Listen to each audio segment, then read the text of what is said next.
Muli babasahin ko ang Exodus chapter 12, verse 21 to 24.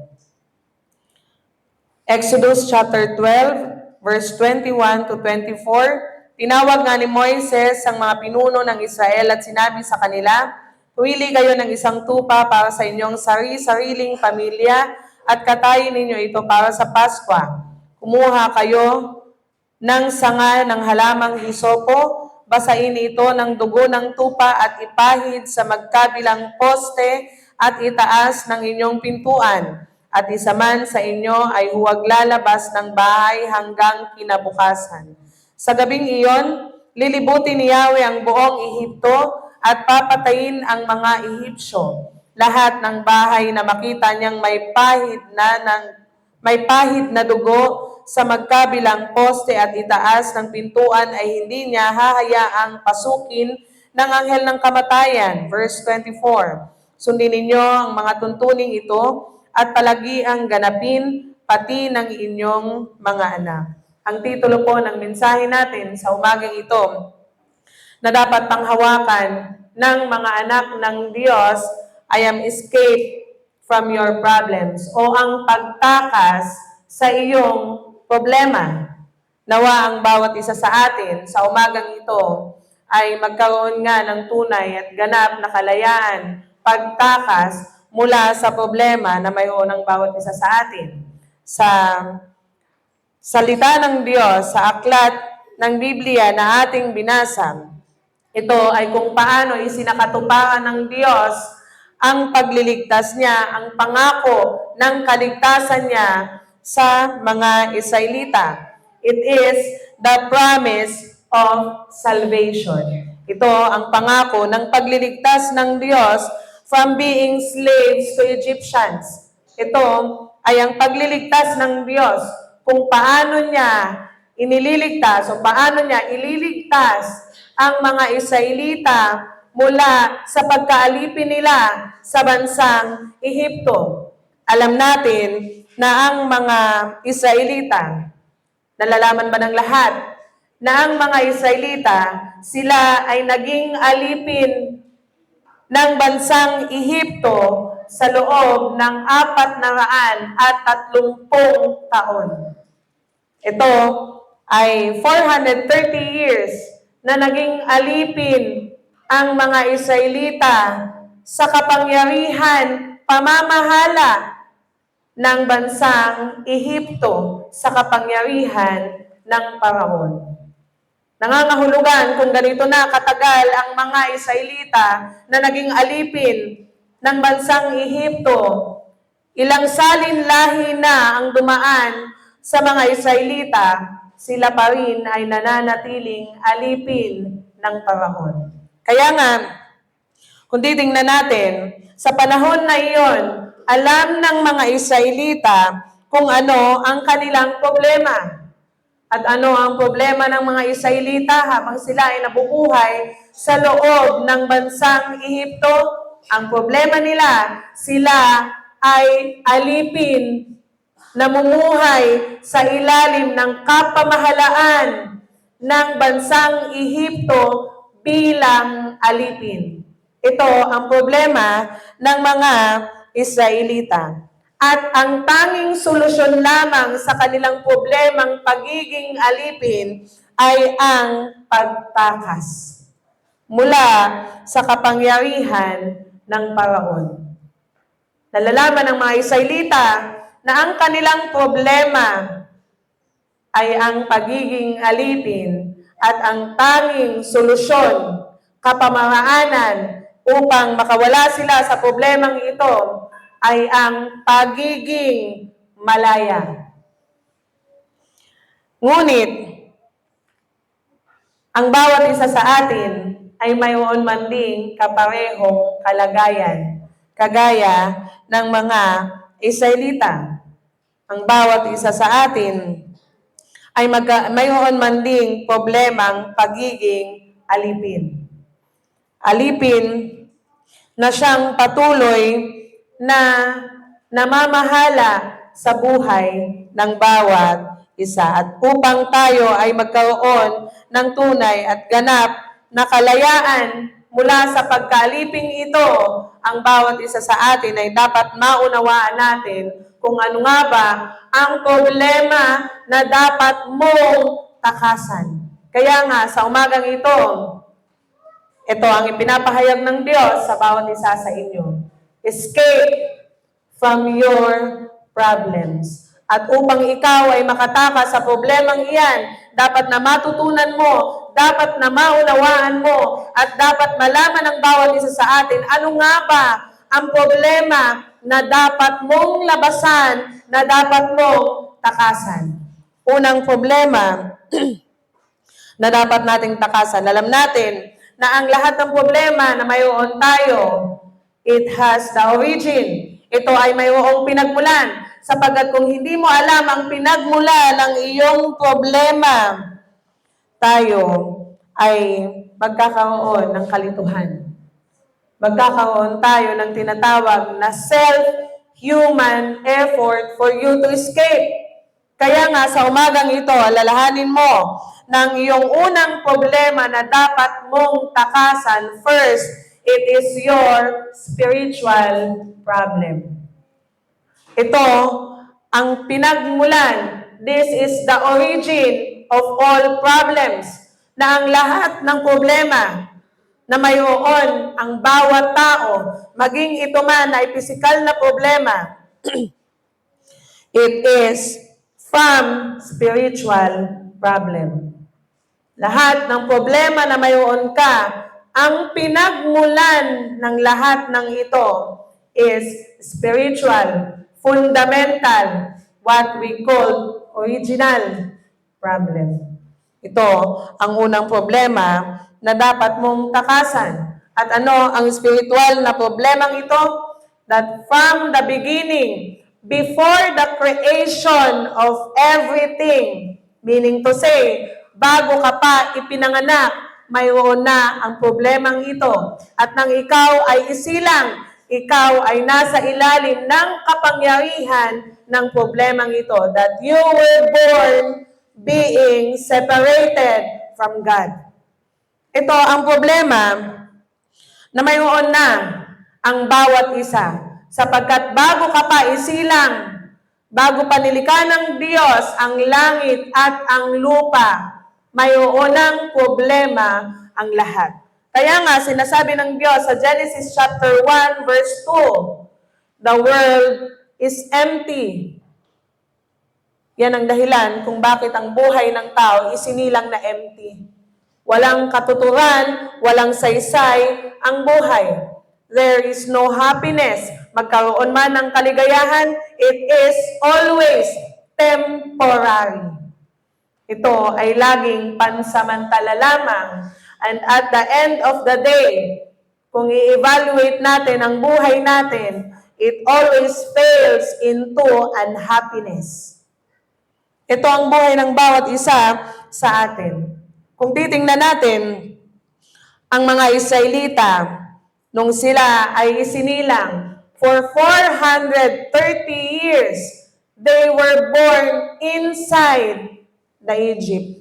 Sila ay isinilang sa loob ng lupain ng bansang Ehipto. And their identity is slaves. Ang kanilang pagkakakilanlan nang sila ay isilang sa loob ng bansang Ehipto, sila ay alipin ng mga Israelita. And you were born the same.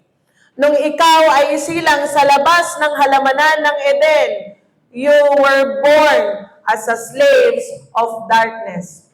Sapagkat walang isinilang sa bawat isa sa atin, ni isa man sa atin.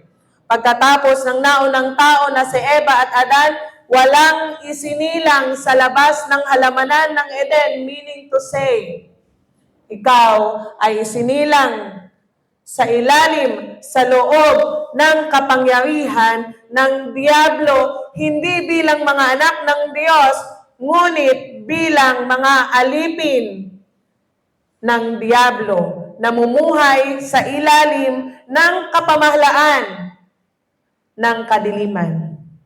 This is your identity now, that outside the Word of God, There is death waiting for everyone. This is the proof. Ito ang ebidensya na ang bawat isa sa atin has this spiritual problem.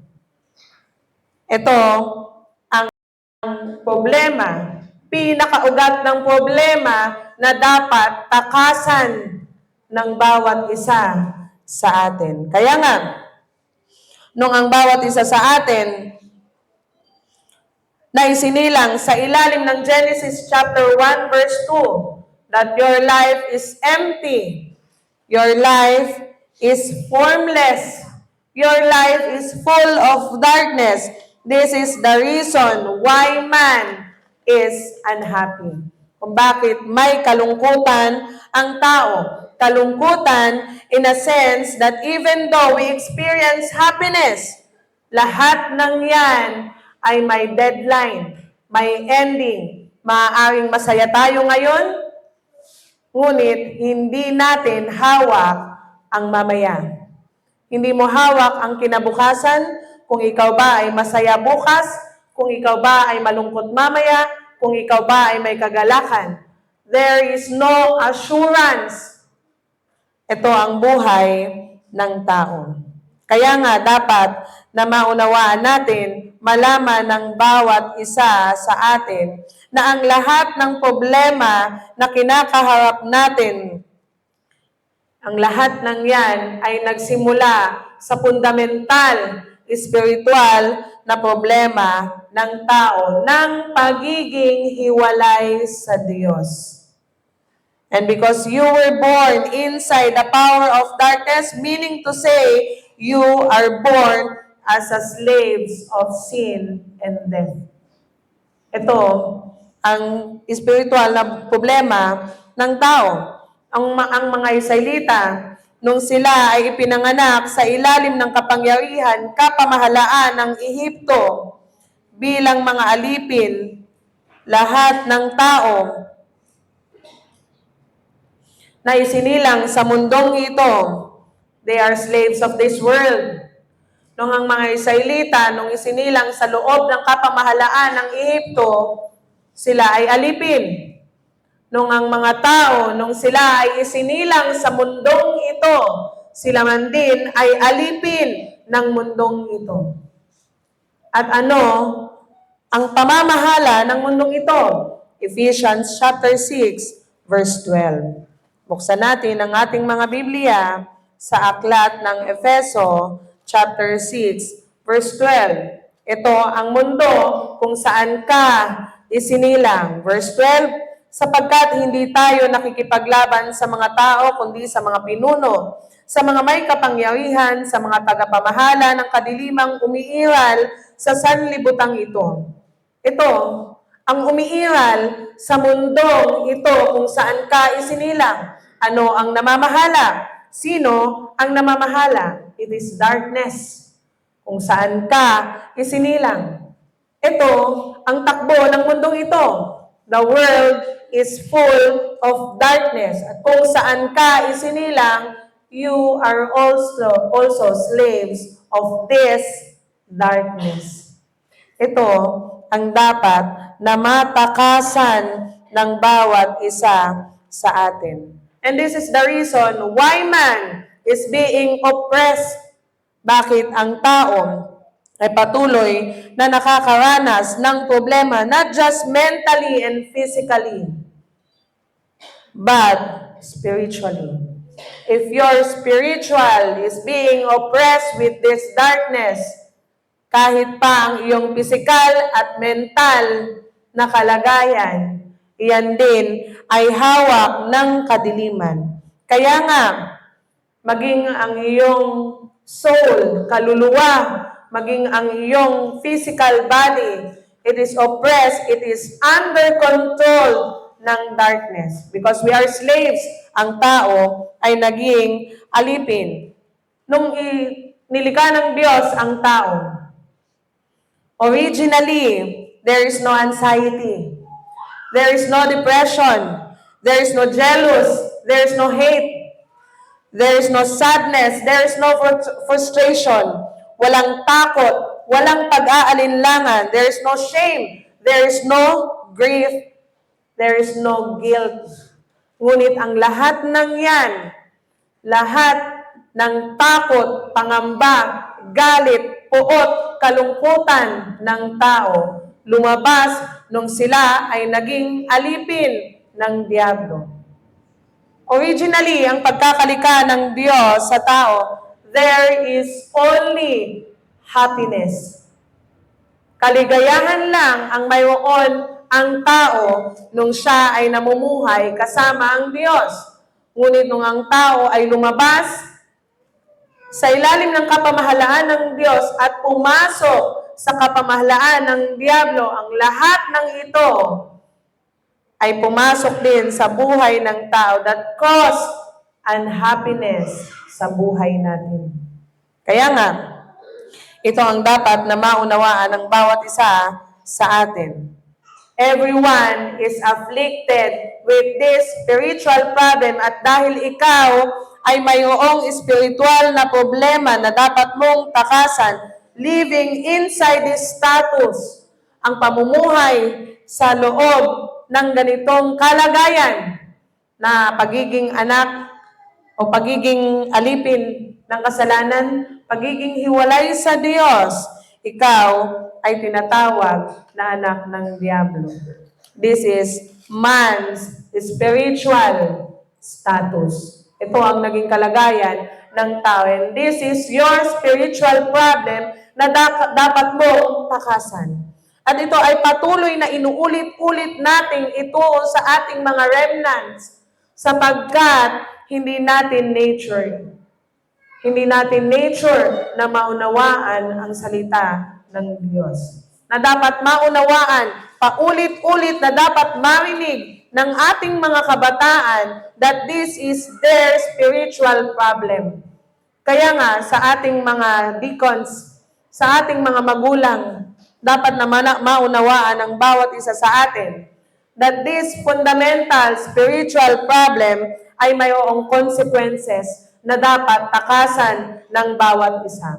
Escape from this fundamental spiritual problem of being separated from God, being slaves of darkness, at bilang mga anak ng Diablo. Ito ay dapat na matakasan ng bawat isa sa atin. Na ikaw ay dapat na lumabas sa pagiging alipin mo ng kadiliman. Kung paanong pinalabas ng Diyos ang mga Israelita sa kapamahalaan ng Ehipto bilang alipin, ikaw din dapat ay magkaroon ng kalayaan mula sa pagkaalipin mo sa espiritual na problemang ito. Pangalawa, what is the problem? Ano yung problema na dapat mong takasan? Kung ang bawat isa sa atin ay mayroong fundamental spiritual na problema, you will certainly suffer with this consequential problem.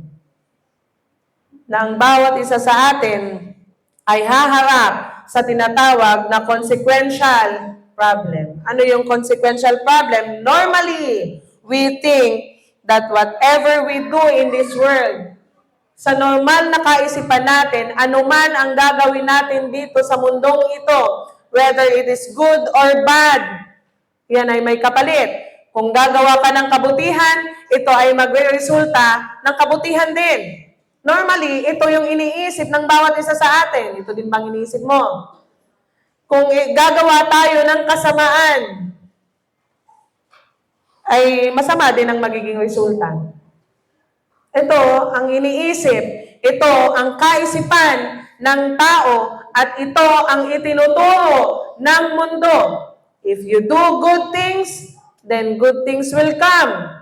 If you do bad things will happen in your life. Ngunit, sa katotohanan ng buhay, whatever you do, anuman ang gawin mo, mabuti man o masama, we have this kapalaran and tadhana will always be the same. Your fate and destiny will always be the same. At ano ang kapalaran ng bawat isa? Ano ang kapalaran? Ano ang tadhana ng bawat isa? Because you are separated from God. You are slaves from sin. At ikaw ay anak ng Diablo. Still, you will die. Ito ang tadhana, kapalaran. Whether you do good things, gagawa ka man ng mabuti o masama sa mundong ito, ang kaisipan ng tao, mabubuhay ako ng mahaba. Magiging masagana ako sa mundong ito. Ngunit kapag ikaw ay gumawa ng masama, paparusahan ka. Kung sa standard ng batas ng tao, ito ay mangyayari. Kung ikaw ay gumawa ng masama, there is punishment. Yan ang pamantayan ng batas ng tao. Ngunit ano ang batas ng Diyos? Ano ang sinasabi ng kasulatan? Ano ang sinasabi ng salita ng Diyos? Gumawa ka ng mabuti. Gumawa ka ng masama. Still, your fate and destiny, ang inyong kapalaran, you will certainly die. Ang bawat isa sa atin ay haharap sa tinatawag na kamatayan. Sapagkat ang taong ay nasa ilalim ng 6 na kalagayan ng mga taong hindi sumasampalataya sa Diyos because they are child of Satan, they are slaves physically and mentally. You will suffer. Kahit na ikaw ay gumawa ng mabuti at masama sa mundong ito, you will still suffer mentally and physically. Walang taong gumawa ng mabuti ngunit hindi nagkakaroon ng kasakitan. Walang taong gumawa ng mabuti ngunit hindi nakaranas ng kahit na isang problema. Everyone na gumawa ng mabuti at masama, ang buhay ng tao, if you summarize it, everything is the same. Lahat ay pare-pareho. Nung sinabi ng Diyos, nung ang tao ay nagkasala, nahiwalay sa Diyos. Roma chapter 6, verse 23. Sapagkat kamatayan ang kabayaran ng kasalanan. Ito ang kapalaran ng bawat isa. Kaya nga, sa pangatlo, ano ang dapat natakasan mo? Dapat matakasan ng bawat isa sa atin ang ating kapalaran at tadhana. Escape from your fate and destiny. Ano ang destiny ng bawat isa? Nung ang tao nagkasala, nahiwalay sa Diyos, anong ginawa ng Diyos?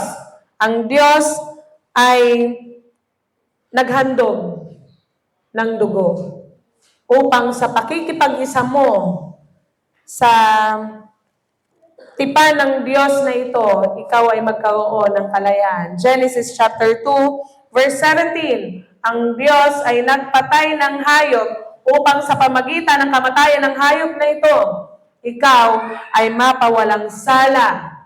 Ikaw ay muling magkaroon ng pakikipag-isa sa Diyos. Hebreo chapter 9, verse 27. Ang bawat isa sa atin, minsan lamang mamamatay. At pagkatapos nito, there is no repeat. Walang ulit-ulit. Ang tao, minsan lamang mamatay. Ito ang itinakda ng bawat isa sa atin. Gumawa ka ng mabuti o hindi. Dahil ikaw ay mayroong spiritual na problema, naging alipin ng Diablo, nahiwalay sa Diyos at naging anak ni Satanas, itinakda sa tao na minsan lamang mamatay. At pagkatapos nito ay ang paghukom. Walang ulit-ulit. Kaya nga, nung si Lazaro at ang mayaman ay namatay, anong sabi ng mayaman? Panginoon, magpadala kayo ng taong namatay para maniwala sa akin ng aking mga kamag-anak, ang aking mga kapatid, na mayroon palang impyerno. Ngunit anong sabi ng Diyos? Nasa kanila na ang kasulatan. Kung hindi sila maniniwala sa kasulatan, kung hindi sila maniniwala sa salita ng Diyos, they will certainly die.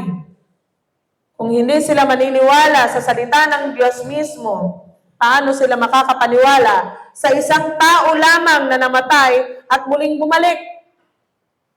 Kung ito ang salita ng Diyos at hindi pa makapaniwala ang tao, paano maniniwala ang tao sa salita din ng tao na namatay at muling nabuhay?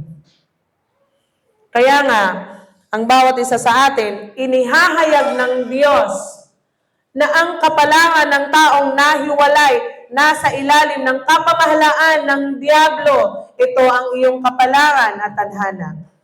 In this year 2026, sa panahon natin, year 2026, marami pa rin ang nag-iisip, ano kaya ang kapalaran ko? Ano kaya ang magiging kinabukasan ko? Kaya nga, marami pa rin sa mga tao ang lumalapit sa tinatawag nilang manghuhula. Marami pa rin sa mga tao ang lumalapit sa mga fortune tellers to ask about their kapalaran and tadhana. Para tanungin, ano nga ba ang kanilang kapalaran at ang kanilang tadhana? Ano ba ang kanilang kinabukasan? Ngunit wala sa mga fortune tellers na ito, wala sa mga manghuhula na ito ang nagsabi, someday, you will die. Wala sa mga manghuhulang ito ang nagsasabi na kung hindi ka makakatakas sa kapalarang ito, you will certainly go to hell. Ito ang dapat natatandaan ng bawat isa sa atin. The Bible clearly say, John 8:24. Buksan natin ang ating Biblia sa Juan chapter 8, verse 24. Babasahin ko. Sinabi ko sa inyong mamamatay kayo sa inyong mga kasalanan. Kung hindi kayo maniniwalang ako nga, mamamatay kayo sa inyong mga kasalanan. Kung hindi kayo maniniwala na si Jesus ang Diyos at ang Diyos na ito na nagkatawang tao na matay at muling nabuhay, ikaw ay mamamatay sapagkat ito ay kasalanan. Nabi ng Diyos, kung hindi kayo maniniwala, death is waiting for you. Ngunit sa pamagitan din ni Jesucristo, nung sinasabi ng Diyos, ang sino mang sumampalataya, ang sino mang manampalataya, ay binibigyan niya ng buhay na walang hanggan. Bagamat siya ay mamamatay, John chapter 11, verse 25, bagamat siya ay mamamatay, ay muli ding bubuhayin. At ito ang tinatawag na overcoming death. Paano mo mapagtatagumpayan at matatakasan ang tadhanang ito ng kamatayan? Believe in Jesus Christ. Paniniwala, pagtanggap kay Jesus bilang Kristo na siyang tanging solusyon, na siyang tanging daan, kapamaraanan na ibinigay ng Diyos upang ikaw ay magkaroon ng kalayaan mula sa pagkaalipin mo sa tinatawag na kamatayan. Kaya nga, ang bawat isa sa atin, nung ang tao ay nagkaroon ng fundamental na kasalanan, nagkaroon din tayo ng spiritual death. At sa consequential sin na mayroon ng bawat isa sa atin, it leads also to physical death. Ito ang problema na dapat nating takasan. Una, ang ating spiritual na problema ng pagiging hiwalay sa Diyos, pagiging alipin ng kasalanan at ang kamatayan, at ang pagiging anak ng Diablo. If we are able to escape this spiritual problem sa pamagitan ni Jesucristo, you are able to escape from this consequential sin at sa tinatawag na tadhana mo at ng iyong kapalaran ng kamatayan. Kaya nga, paano natin ito matatakasan? Paulit-ulit na inilalahad sa atin ng Diyos ang kapamaraanan kung paano ikaw ay makatakas. Nung ang Diyos nagpatay ng hayop nung si Adan at si Eva ay nagkasala, siya ay nagbuko ng dugo upang sa pamagitan nito ay magkaroon ng kapatawaran ng kasalanan. At ito din ay iniulit ng Diyos para ang mga Israelita ay makatakas mula sa pagkaalipin ng bansang Ehipto. Ano ang tinuro ng Diyos? Sa Exodus chapter 12, verse 21 to 24. Atin muling basahin ang Exodus chapter 12, verse 21. Tinawag nga ni Moises, ito ang inuutos ng Diyos, tinawag nga ni Moises ang mga pinuno ng Israel at sinabi sa kanila, pumili kayo ng isang tupa para sa inyong sariling pamilya at katayin ninyo ito para sa Paskwa. Kumuha kayo ng sanga ng halamang hisopo, basain ito ng dugo ng tupa at ipahid sa magkabilang poste at itaas ng inyong pintuan at isa man sa inyo ay huwag lalabas ng bahay hanggang kinabukasan. Sa gabing iyon, lilibutin ni Yahweh ang buong Ehipto at papatayin ang mga Ehipsyo. Lahat ng bahay na makita niyang may pahid na dugo sa magkabilang poste at itaas ng pintuan ay hindi niya hahayaang pasukin ng anghel ng kamatayan. Bakit?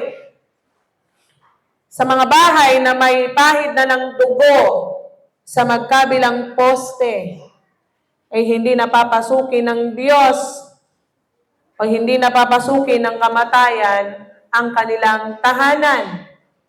Bakit? Kasi may namatay na para sa kanila. May namatay na para sa kanila. At ano ang sign? Ano ang tanda na may namatay na para sa kanila? It is the blood covenant. Ito ang pangako ng pagbubugo, pag-aalay ng dugo bilang sign, tanda na ikaw ay pinalaya ng Diyos mula sa pagkaalipin mo sa tinatawag na kasalanan at ng kamatayan. Kaya nga, verse 24, sundin ninyo ang mga tuntuning ito at palagi ang ganapin, pati ng inyong mga anak. And this blood covenant na ito na ginawa ng Diyos ay dapat na palagi ang sundin ng mga taong pinalaya ng Diyos sa pamagitan ng dugo. Hindi lang ng bawat isa sa atin, ngunit ito ay dapat na sundin ng inyong mga anak. Hindi mo papipiliin ang iyong mga anak kung saan sila gusto, kung saan nila gusto. Ngunit ito ay dapat na ituro mo, mahigpit mong itinuturo at ituro sa iyong mga anak at sa mga anak ng Emmanuel Philippine Church, these little remnants, dapat na matutunan nila na ang tanda ng pagiging malaya mo sa pagkaalipin mo sa kapangyarihan ng Diablo ay ang tanda ng ipinangakong dugo sa pamagitan ni Jesucristo. And this is the sign that you are free from the hands of Satan. At ito ay sinakatuparan ng Diyos sa unang Pedro chapter 1 verse 18 to 19. Buksan natin sa unang Pedro chapter 1 verse 18 to 19. Muli babasahin ko unang Pedro chapter 1 verse 18. Alam ninyo kung ano ang ipinangtubos sa inyo sa walang kabuluhang pamumuhay na inyong minana sa inyong mga magulang. Tinubos kayo hindi sa pamagitan ng mga bagay na nasisira tulad ng ginto o pilak, kundi sa pamagitan ng mahalagang dugo ni Kristo. Siya'y tulad ng korderong walang dungis at kapintasan. Hindi ka tinubos ng Diyos sa pamagitan ng ginto o pilak. Hindi ka tinubos ng Diyos mula sa iyong pagkaalipin, mula sa kapangyarihan ni Satanas, sa pamagitan ng iyong mabubuting gawa. Hindi ito ang kaparaanan ng Diyos ang pagtubos niya, pagpapawalang sala niya sa tao. Ngunit, ikaw ay tinubos ng Diyos, pinawalang sala ng Diyos sa pamagitan ng dugo ni Kristo, na siyang higit na mahalaga. Ito ang ipinangtubos ng Diyos. Ito ang mabuting balita na dapat na panghawakan ng bawat isa sa atin. Upang ikaw ay maging simbahan ng Diyos na nagliligtas, nagbabahagi at matagumpay.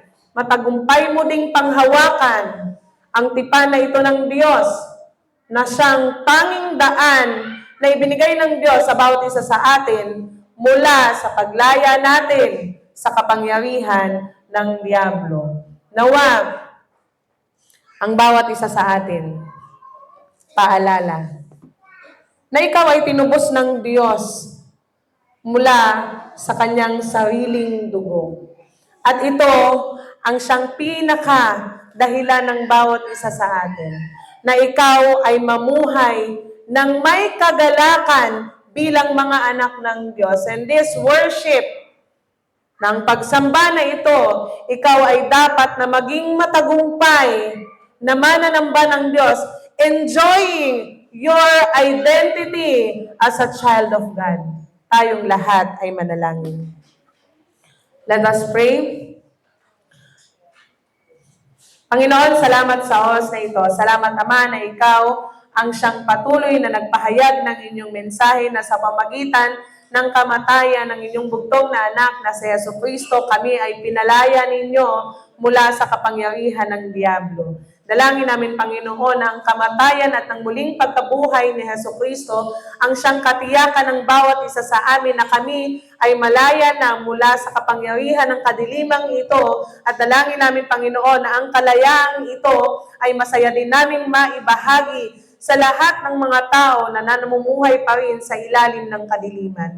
Pagpalain niyo ang bawat isa. Pagpalain niyo ang Emmanuel Philippine Church. Pagpalain niyo ang inyong mga anak. Ito pong lahat ay iniwan namin sa tanging pangalan ni Jesus. Amen.